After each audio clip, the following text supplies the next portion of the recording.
یہ 4G 5G 4G کی، لیکن ان کو ابھی تک یعنی کورٹ کے ذریعے سے ایس کام نے روکا ہے کہ بھئی چونکہ ہم ادھر پرانے ہیں، ہمارا حق ہے، ہم ہی اگر کمپٹیشن ہوگا تو پھر اس پہ بہتر سہولیات. ابھی پچھلے مہینے میں نے سنا کہ انہوں نے مزید 2-3 کمپنیز کو الاؤ کیا ہے کہ وہ اچھا جہاں پہ فرمان صاحب ہم اس کی بات کریں نا، مسائل کی وسائل کی بھی بات کرتے ہیں.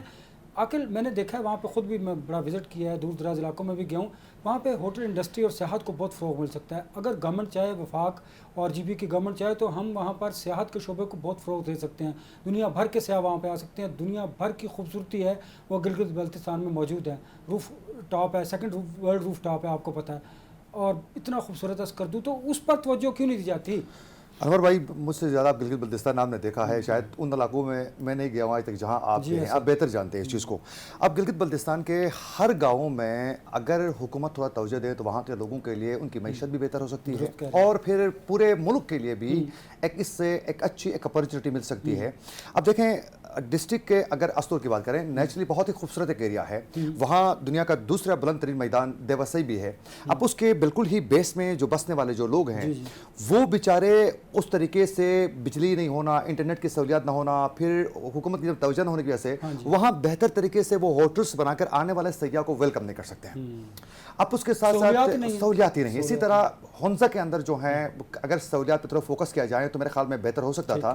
وہاں آغا خان کی جانب سے جس طریقے سے کوشش کی جا رہی ہے اور جس طریقے سے AKRSP کی جانب سے کوشش کی جاتی ہے، وہاں کسی حد تک سیاحت کے لیے کچھ تو کچھ سپیس مل رہی ہے. دیگر اضلاع میں اس طریقے سے جو ہے وہ سپیس نہیں مل رہی ہے. بلتستان میں ایک الگ خوبصورتی کا ایک وہ ہے، وہاں بھی فوکس کیا جائے تو میرے خیال میں بڑے مواقع ہیں. گلگت بلتستان کی خوبصورتی ہے کہ گلگت بلتستان میں آپ کو ریگستان بھی مل جائیں گے، گلگت بلتستان میں آپ کو خوبصورت وادیاں بھی مل جائیں گے، گلگت بلتستان میں مختلف جگہوں میں آپ کو ایسی وادیاں بھی موجود ہیں جہاں ہر قسم کے فروٹس بھی موجود ہیں. تو ہر ایک ویلی کی اپنی ایک شناخت ہے، وہاں کا ایک اپنا ایک کلچر ہے، اور وہ ہر ایریا میں الگ الگ چھوٹی چھوٹی لینگویجز موجود ہیں. تو فوکس نہ کرنے کی وجہ سے ایک تو وہ ایریا کے لوگوں کے اندر جو ہیں غم و غصہ بھی موجود ہے، بے روزگاری میں بے تحاشا اضافہ ہو چکا ہے، ڈیولپمنٹ سیکٹر میں کام نہ ہونے کی وجہ سے وہاں کے نوجوانوں کے لیے مواقع نہیں مل رہے ہیں، اور اس سے ہمارے ملک کو بھی نقصان ہو رہا ہے. تو اس پر فوری طور پر اقدامات کر کے آگے بڑھنے کی ضرورت ہے. فرمان صاحب، اگر Pakistan peoples party G B میں زیادہ نشستیں حاصل کرتی ہے اور مخلوط حکومت بنانے میں کامیاب ہوتی ہے تو وفاق میں مسلم لیگ نون کے ساتھ ان کے ریلیشن شپ میں کوئی تناؤ آئے گا؟ دیکھتے ہیں، آپ سمجھتے ہیں ایسا؟ نہیں، میرا نہیں خیال، چونکہ ابھی بھی ان اے وے وہ ایک طرح سے مخلوط حکومت کا حصہ ہے. یہاں پہ جو کانسٹیٹیوشنل جو پوسٹ ہیں وہ پیپلز پارٹی کے پاس ہیں، پریزیڈنٹ ہے، سینٹ چیئرمین ہے، یا اس طرح کے پوسٹ تو پیپلز پارٹی کے پاس ہی ہے نا. تو اگر وہاں پہ پہلے بھی وہ ایک مخلوط حکومت رہ چکی ہے، چلا چکے ہیں، وہ اگر ایک ڈیموکریٹک یعنی اس کے ساتھ یعنی جذبے کے ساتھ چیزیں کرنا چاہیں تو وہ چلا سکتے ہیں. لیکن میں تھوڑا سا گزارش کروں گا، یہ جو آپ نے سیاحت کی طرف بات کی، سیاحت دیکھیں، سیاحت سے فائدے بھی ہوتے ہیں لیکن وہ کچھ ایک محدود حلقے کو ہوتا ہے. اس سے جو نقصانات ہوتے ہیں ہمیں اس اسپیکٹ کو بھی دیکھنے کی ضرورت ہے. مثلا سیاحت کے نتیجے میں جو ماحولیات، وہاں کا جو فریجائل ایکالوجی ہے اس بہت متاثر ہوتا ہے. لیکن فرمان صاحب دریا کے کنارے تو آپ ہوٹلز بنا سکتے ہیں، آپ نیچرل بیوٹی کو تو دیکھیں نا، دریا کے کنارے ہوٹل بنانے کا نتیجہ آپ نے دیکھا ادھر سوات کالام وغیرہ میں. اب جو کلائمیٹ چینج کے نتیجے میں جس طریقے سے گلیشیئر پگھل رہے ہیں، جو ہر سال اب اس میں اضافہ ہوگا، اور جس میں خطرہ کے لیے بیوٹی کو ڈسٹرب نہیں کرتے اور سیاحت کو فروغ دیتے ہیں، تو یہ بھی تو دیکھیں نا، اس میں رسپانسبل ٹورزم کو فروغ دینے چاہیے، ماس ٹورزم کو ڈسکریج کرنا چاہیے. ماس ٹورزم کا نتیجہ یہ ہوتا ہے، آپ دیکھیں ہمارے یہاں سے جو لوگ جاتے ہیں ان کو نہ لوکل جو ٹریڈیشنز ہوتے ہیں، لوکل جو ماحولیات ہوتے ہیں، ان کا کوئی اس کا رسپیکٹ نہیں کرتے. آخر مجھے جو پروگرام کو وائنڈ اپ کرنا ہے، میں فرمان صاحب سے اور آپ سے لاسٹلی یہ پوچھوں گا، کس کی حکومت بنتی دیکھ رہے ہیں اور کیا دیکھ رہے ہیں؟ کیونکہ ابھی تو قبل از وقت تھا، لیکن اپنے ناظرین کے لیے میں نے پہلے بھی ذکر کیا کہ مجھے ایسا لگ رہا ہے گلگت بلتستان میں پیپلز پارٹی جو ہیں وہ سب سے زیادہ سیٹیں ون کرنے میں کامیاب ہوگی، اور اس میں 6 سے 8 نشستیں میں نے پہلے بھی ذکر کیا. اسی طرح مسلم لیگ نون جو ہے وہ 6 سے 8، اور اس کے بعد ایسا لگ رہا ہے کہ بلتستان سے سی ایم شپ کی بھی ہوگی، مخلوط حکومت ہوگی، اور نیا چہرہ سی ایم کے لیے نیا چہرہ آئے گا. اور کچھ اس کے بعد جو ہیں جیسے کہ فرمان صاحب نے ذکر بھی کیا کہ معدنیات اور لینڈ ریفارم کے معاملے پر جو ہے کچھ اقدامات ہونے والے بھی ہیں مستقبل قریب میں، جس کے لیے ایک مخلوط ہی حکومت بن جائے گی. سوٹ کرے گی مخلوط حکومت جی بی کے لوگوں کو؟ دیکھیں ان کے پاس جی بی کا جو مسئلہ ہے نا، یعنی جو بھی کبھی حکومت ہو honest اسے نہیں. کم از کم ان کے یعنی مسائل کا ادراک ہونا چاہیے. مخلوط ہو یا ایک پارٹی کی حکومت ہو، لیکن جب تک لوگوں کے پاس اختیارات نہیں ہوں گے، ایک کانسٹیٹیوشن جب تک آپ اس علاقے کو نہیں دیں گے، کانسٹیٹیوشنل پاورز جب تک ان کو نہیں دیں گے، تو لوگوں کے صحت پہ کوئی فرق نہیں پڑے گا. لوگوں کے جو بیسک ایشوز ہیں وہ جیسے عاقل نے بھی ذکر کیا کہ وہ انرجی کا مسئلہ ہے، انٹرنیٹ کا مسئلہ ہے، روڈ کمیونیکیشن کی بہتری کا مسئلہ ہے، صحت کا مسئلہ ہے، ایجوکیشن کے پرابلمس ہے، اور سب سے بڑا مسئلہ یہ ماحولیات کا ہے جو بہت افیکٹ ہو رہی ہیں. یعنی ہر سال اب جس طریقے سے سیلاب آ رہا ہے، ایویلنچز آ رہے ہیں، لوگوں کے زمینوں کو نقصان پہنچا رہا ہے، تو یہ ایشوز بڑا میجر چیلنجز ہیں. جو بھی حکومت آئے گی ان کو ان چیزوں کو ذہن میں رکھ کے اپنے ایجنڈے کو طے کرنا ہوگا. فرمان علی صاحب بہت شکریہ وقت عنایت کرنے کا. عاقل حسین واقعی صاحب آپ کا بہت شکریہ. اس امید کے ساتھ حق راہ دہی جی بی کے لوگوں نے ادا کیا. اب آنے والی حکومت کے پاس بہت سارے چیلنجز ہیں اور وہ اس سے کیسے نمٹتی ہے یہ آنے والا وقت ہی طے کرے گا. مجھے دیجیے اجازت، اپنا بہت سا خیال رکھیے. اللہ حافظ.